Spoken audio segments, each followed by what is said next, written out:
पुण्यात्मा यहाँ से स्टार्ट होगा ये समागम परमेश्वर का। अभी तक तो हमने जो भी कोई कह दे था, कोई संत वक्ता जो है प्रचारक भगवान की कोई कथा सुना दे था, हमने बड़ी अच्छी लग गया करती, क्योंकि हमें चाह थी उस भगवान की। अब हम उस परमेश्वर को यथार्थ रूप में समझेंगे, फिर और चाह बढ़ेगी, उसकी इच्छा बढ़ेगी, उसके अंदर हमारी श्रद्धा बढ़ेगी और अपने हम कर रहे क्रिया पर कॉन्फिडेंस होगा। हम जो भी साधना प्रभु की कर रहे हैं उसके ऊपर कॉन्फिडेंस होगा कि हम बिल्कुल सही कर रहे हैं, फिर पार होने में कोई दिक्कत को नहीं। अभी तक तो ये काल के दूत, नकली संत, ऋषि, गुरु हमें भ्रमित कर लिया करते थे, अपने स्वार्थवश हमें भ्रमित कर देते थे कि ऐसा कुछ नहीं लिखा वेदों में, कुछ ऐसा गीता में नहीं लिखा, ऐसा लिखा, ऐसा लिखा। जो कबीर जी कहते थे 600 साल पहले प्रभु कहा करते थे, जो ये दास आपको सदग्रंथों में दिखाने जा रहा है, ये इसी ज्ञान को परमेश्वर कबीर जी स्वयं प्रकट होकर जब बनारस में प्रकट हुए थे विक्रमी संवत सन 1455 अर्थात सन 1398 में,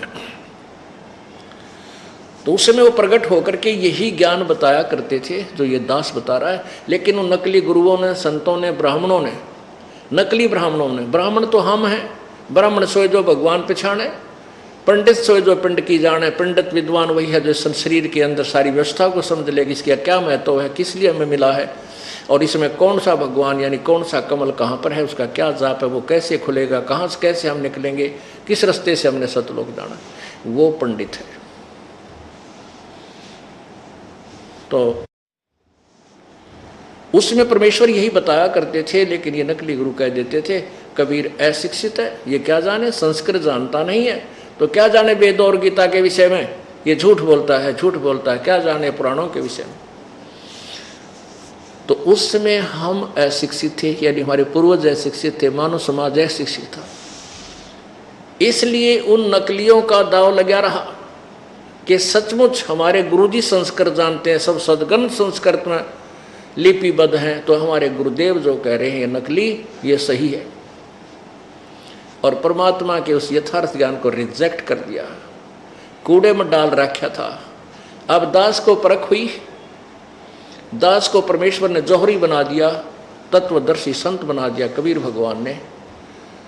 अब इस दास ने उस लाल को पहचाना और डंडोरा पीटा कि तुमने जो साधनाएं आप कर रहे हो, जो ज्ञान तुम्हें ग्रहण है, ये बिल्कुल व्यर्थ है, शास्त्र के विरुद्ध है।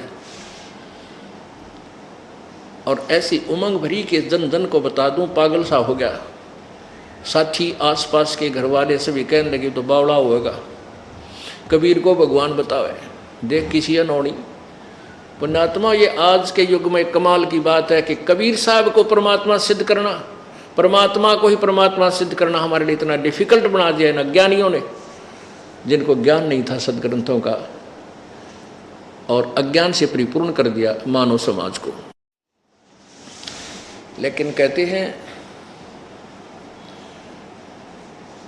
कि तारा मंडल बैठ के चांद बड़ाई खावे, उदय हुआ जब सूर्य का स्यों तारों छिप जावे। अब जैसे चारों वेदों के ज्ञान को यथार्थ मानते थे, सर्वश्रेष्ठ मानते थे, लेकिन जो ये मानते थे कि वेदों का ज्ञान सही है, वेदों में जो लिखा वो सत्य है, वो ये तो ठीक बोलते थे कि वेदों में जो लिखा वो सत्य है, और ये कहते थे कि सर्वोपरि ज्ञान है, सर्वश्रेष्ठ ज्ञान है, इससे ऊपर कोई ज्ञान नहीं है। ये वो गलत बोलते थे, और ये उनको खुद उन वेदों के विषय में कुछ भी ज्ञान नहीं था, लेकिन वो इतना अवश्य मानते थे कि वेद ज्ञान सर्वश्रेष्ठ है। अब इन चारों वेदों का ज्ञान श्रेष्ठ तो है, लेकिन सर्वश्रेष्ठ नहीं है। वो पांचवा वेद जो है उसमें वो ज्ञान सर्वश्रेष्ठ है, जिसको तत्व ज्ञान बोलते हैं। तो वो तत्व ज्ञान इंक्लूडिंग इन चारों वेद, इंक्लूडिंग गीता जी, इन सब का, और इंक्लूडिंग 18 पुराण, इन सब का निष्कर्ष, इनकी यथार्थता कि कौन कितने पानी में है, किस भगवान की कितनी अक्षमता है, वो कितना प्रभु है, कितनी शक्ति है, उन सब का निर्णायक ज्ञान उस जो है सवसम वेद अर्थात तत्व ज्ञान में है। जो दास आपको अब सुना रहा है, जो परमेश्वर ने 600 वर्ष पहले स्वयं ही एक तत्वदर्शी संत की भूमिका करके आपको समझाया था। अब जैसे परमात्मा को निराकार मानते हैं, कौन मानते हैं? जिनको परमात्मा का साक्षात्कार नहीं हुआ, जिन्होंने प्रभु को कभी देखा नहीं, जिनका परमात्मा से साक्षात्कार हुआ, जिन्होंने परमात्मा को प्रत्यक्ष देखा, उन्होंने साकार बताया, नर आकार बताया, मनुष्य जैसा बताया। और यही प्रमाण हमारे सदग्रंथ देते हैं, पवित्र बाइबल, पवित्र कुरान शरीफ, पवित्र चारों वेद और पवित्र सवसम वेद, यानी कबीर परमेश्वर द्वारा दिया गया यथार्थ ज्ञान।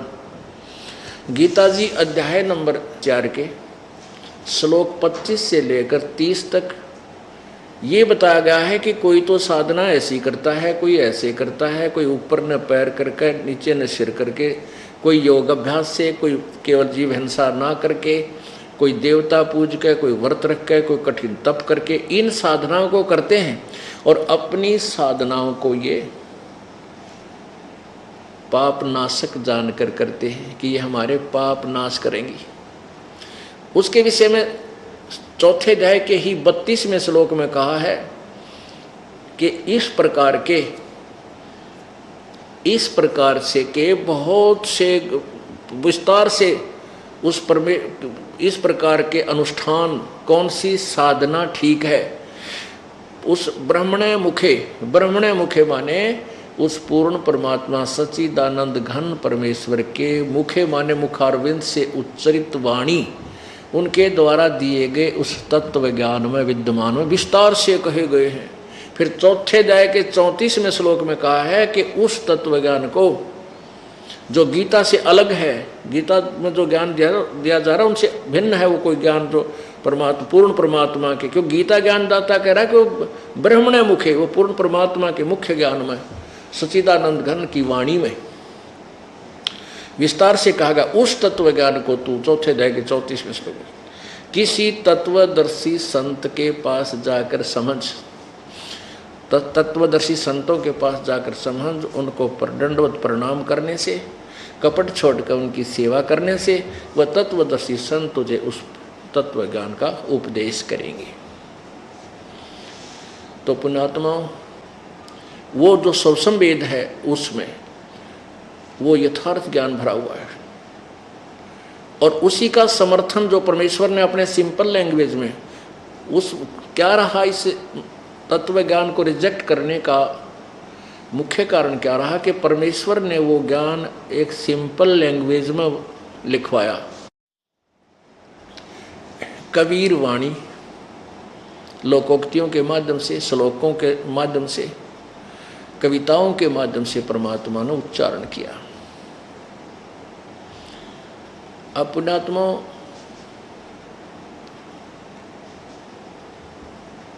वो परमेश्वर स्वयं आकर के अपने ज्ञान को प्रचार करते हैं और वो सह शरीर आते हैं। परमात्मा सह शरीर है और गीता जी अध्याय नंबर 15 के श्लोक नंबर 17 में कहा है कि उत्तम पुरुष है तो अन्य परमात्मा इति उदाहरते, वो जो पुरुषोत्तम है यानी सबसे उत्तम पुरुष भगवान है वो तो कोई और है, उनसे और है जो ऊपर 16वें श्लोक में कहा, उनसे भी सरपुरुष और अक्षर पुरुष से कोई अन्य है और वही तीनों लोकों में प्रवेश करके है, सबका धारण पोषण करता है, अवय ईश्वर है, वो अविनाशी प्रभु है। अब यही प्रमाण पवित्र यजुर्वेद अध्याय नंबर 5 के श्लोक नंबर 1 में 2 बार प्रमाण दिया कि परमात्मा सहशरीर है। अग्नि तनुरसी परमेश्वर, हे परमेश्वर आप सहशरीर हैं। और विष्णुवे तवा सोमस्य तनुरसी, तवा माने उस, सोमस्य माने अमर पुरुष का, विष्णुवे माने सब क्या धारण पोषण करने के लिए, तनु माने शरीर, असी माने है शरीर है। और वो परमात्मा कुछ समय के लिए अतिथि रूप में आता है, अतिथि रूप में। ओह, जैसे परमात्मा आए, अतिथि उसे कहते हैं जिसके आने का समय पूर्व निर्धारित ना हो, वह तिथि निश्चित ना हो, कभी आज का टपक कभी आ टपके, उसको अतिथि कहते हैं। अब देखिएगा, ये देखिएगा पवित्र यजुर्वेद ये प्रमाणित करता है कि परमात्मा पूर्ण ब्रह्म सशरीर है और वो सबके पालन धारण पोषण करने के लिए जब तीनों लोकों में प्रवेश करके यानी यहाँ प्रकट होता है तो भी उसका एक शरीर होता है और वो अतिथि रूप में आता है। और वो अतिथि रूप में आया हुआ परमात्मा ही सबके लिए पूज्य होता है, वही पूजा के योग्य है, यानी वो गुरु रूप में जो होता है वो परमात्मा ही होता है और वही अतिथि रूप में आया हुआ परमात्मा ही वास्तव में पूज्य है। ये देखिएगा पवित्र यजुर्वेद, ये महर्षि दानव सरस्वती,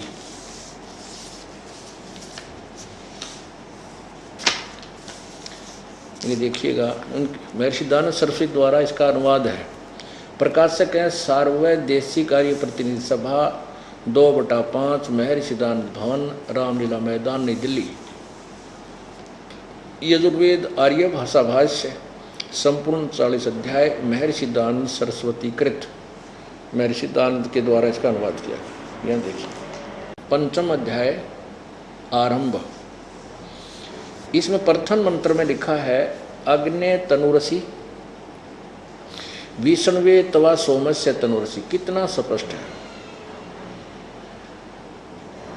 विष्णवे तवा अतिथ्ये राति अतिथमसी, विष्णवे तवा शयनाय तवा सोम भरते, विष्णवे तवा अग्ने तवा राय पोषदे, विष्णवे तवा। अब इसमें स्वामी जी ने अपनी उस अज्ञान सोच को ऊपर रखने के लिए वेदों के ज्ञान का डंगा कर दिया। क्या लिखा है, हे मनुष्यों तुम लोग जैसे मैं जो हवि अग्नि का अर्थ कर दिया बिजली प्रसिद्ध रूप अग्नि के तनु शरीर के समान है। अब स्वामी जी तनु माने शरीर लिखते हैं, असी माने है, ठीक हो गया।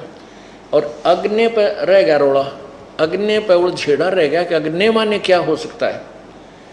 इसके लिए इन्हीं के करकमलों द्वारा लिखी गई टिप्पणी आपको दिखाते हैं कि अग्नि माने परमेश्वर होता है।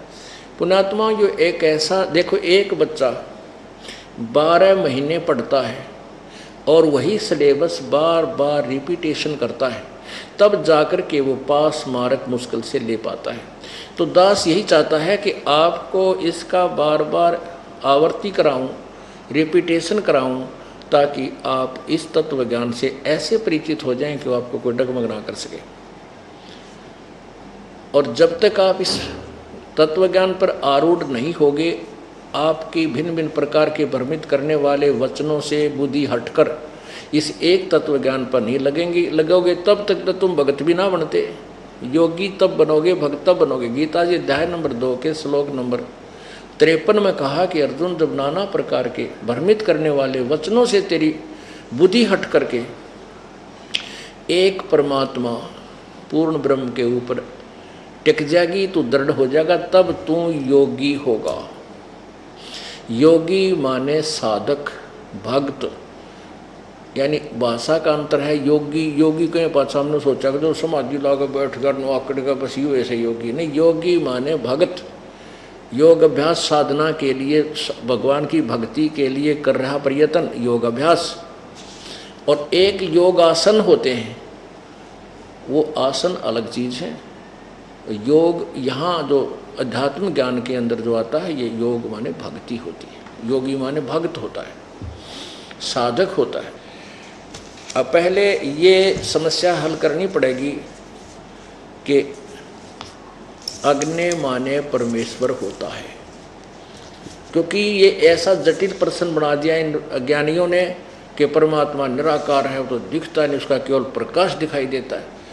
अरे भले आदमियों, परमात्मा का प्रकाश देखा जा सकता है, भगवान दिखा नहीं। जैसे कोई कहे सूर्य का प्रकाश देखा जा सकता है, तो सूर्य बिना प्रकाश किसका? सूर्य निराकार बताया जा रहा है, कहते हो वो तो निराकार है, केवल उसका प्रकाश देखा जा सकता। अब पुण्यात्माओं, किसी ने, ये तो एक कति अंधे से सुनी हुई अंधे की थ्योरी है, अंधे ही उसके वक्ता हैं। तो परमात्मा बिना प्रकाश किसका देखा है? क्योंकि परमात्मा का केवल प्रकाश देखा जा सकता है। अरे भगवान बिना प्रकाश किसका? क्योंकि डिवाइन लाइट, ट्यूबलाइट देखी जा सकती है, पर ट्यूब निराकार बताओ। तेरा गजब, ये कैसी थ्योरी है? ट्यूब तो निराकार है, ट्यूब की लाइट देखी, भगवान निराकार बतावें और भगवान का प्रकाश देखा।